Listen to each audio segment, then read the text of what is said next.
चंडीगढ़ में digital arrest का एक मामला सामने आया है जिसमें 80 साल से ज़्यादा की उम्र के सीनियर सिटीजन रिटायर्ड कर्नल और उनकी पत्नी के साथ ठगी की गई है।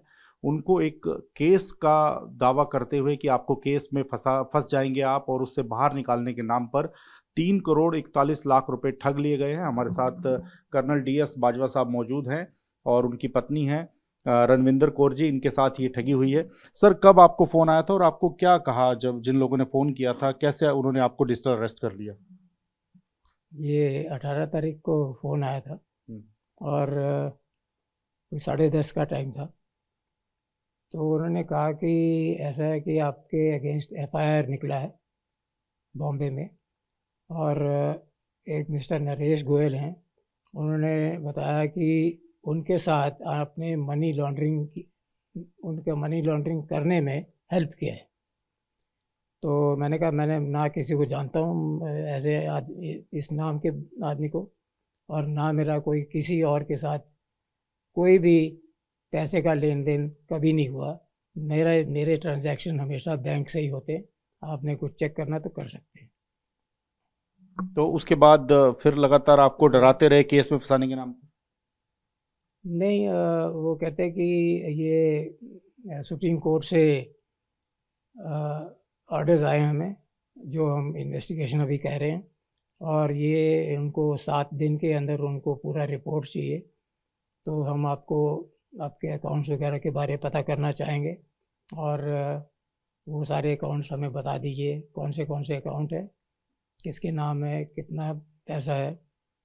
तो उसके आंसर हमने उनको दिए, और फिर उन्होंने कहा कि जाके ये आप हमें इसके डिटेल भेज दें। हमने कहा FDs यही है हमारे पास। कहते हैं इनको तोड़ा लो, और जैसे हम बताएंगे इसके बाद करते जाना। उसके बाद फिर हमें कॉल आते रहे, अब आप इतना भेजो, अब इतना भेजो। तो 5 दफ़ा हमने उनको अमाउंट्स भेजे, यही समझ के कि ये कोई जेन्युइन ऑफिस है। एक्चुअली सुप्रीम कोर्ट से नियुक्त किया गया है इस आदमी को, इस मामले को, नरेश गोयल के मामले को उसकी छानबीन करने के लिए फर्दर। और कहते हैं आप हमें हमारे साथ कोऑपरेट करें। मैंने कहा मेरे पास कुछ छुपाने के लिए कुछ है नहीं, जो है मैंने आपको बता दिया। तो बस। उनको पता था सर आप आर्मी से रिटायर्ड हैं, हाँ कर्नल हाँ रैंक है हाँ आपका? हाँ, उनको पता था, उनको पता था।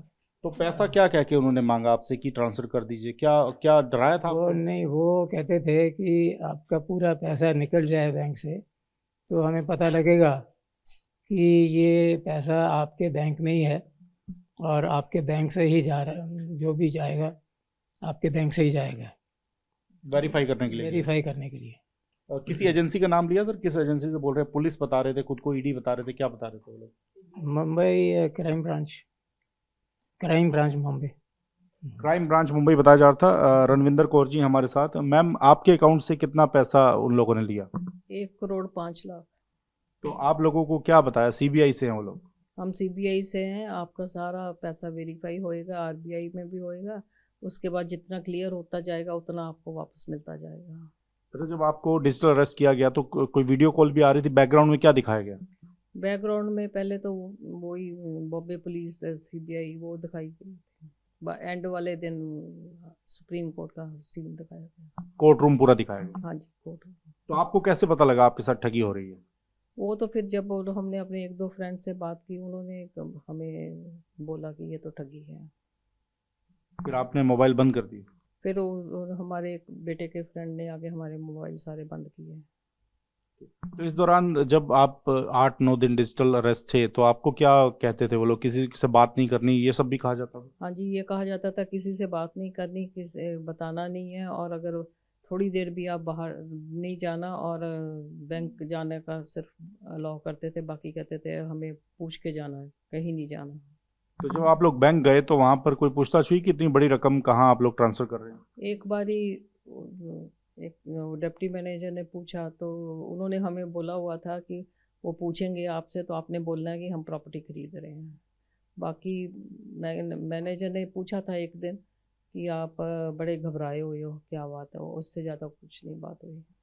तो मैम वो लोग ऐसे रिएक्ट कर रहे थे कि कोई मतलब ऐसे ही लग रहा था जैसे सब कुछ असली है, सब कुछ ओरिजिनल है। हाँ जी, बिल्कुल ऐसे लग रहा था, क्योंकि वो जो हमें लेटर है सुप्रीम कोर्ट के लेटर हेड पर वो व्हाट्सएप पर भेजते थे सारा कुछ। तो अब आपने पुलिस को शिकायत दी है, आप क्या चाहते हैं, क्या डिमांड करते हैं आप?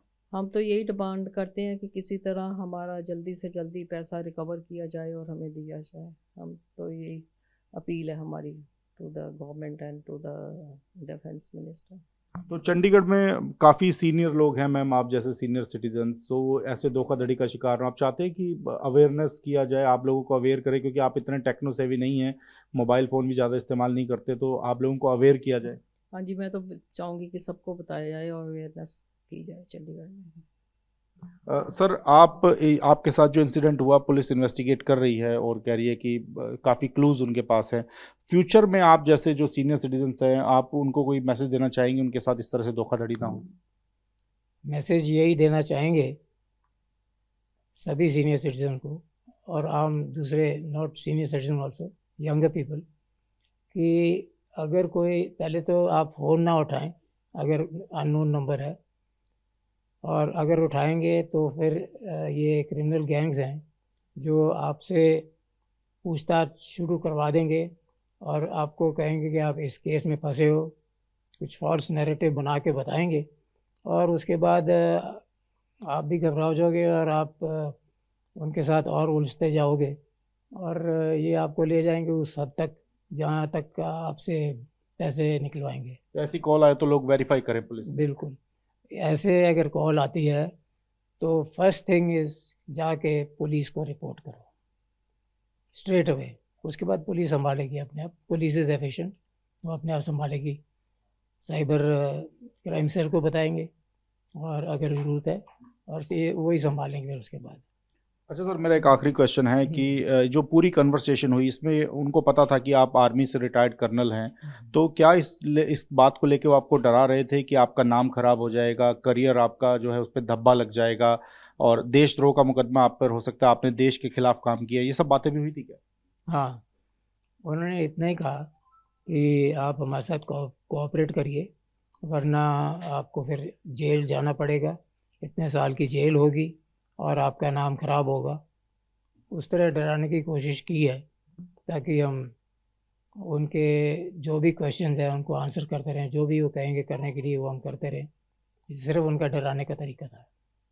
तो कर्नल DS बाजवा हैं, आर्मी से रिटायर्ड है, उनके साथ ये धोखाधड़ी हुई है और सीधे तौर पे वो कह रहे हैं कि आगे से भविष्य में कोई भी ऐसी धोखाधड़ी का शिकार ना हो, लोग अवेयर हों, और साथ ही वो पुलिस से डिमांड कर रहे हैं कि इस मामले को जल्द से जल्द इन्वेस्टिगेट करें, क्योंकि इनकी जो हार्ड अर्निंग मनी था, इनका जो पूरी ज़िंदगी भर की कमाई थी, वो सब कुछ ठगों ने ठग लिया है और अब वो चाहते हैं कि उन्हें इंसाफ मिले।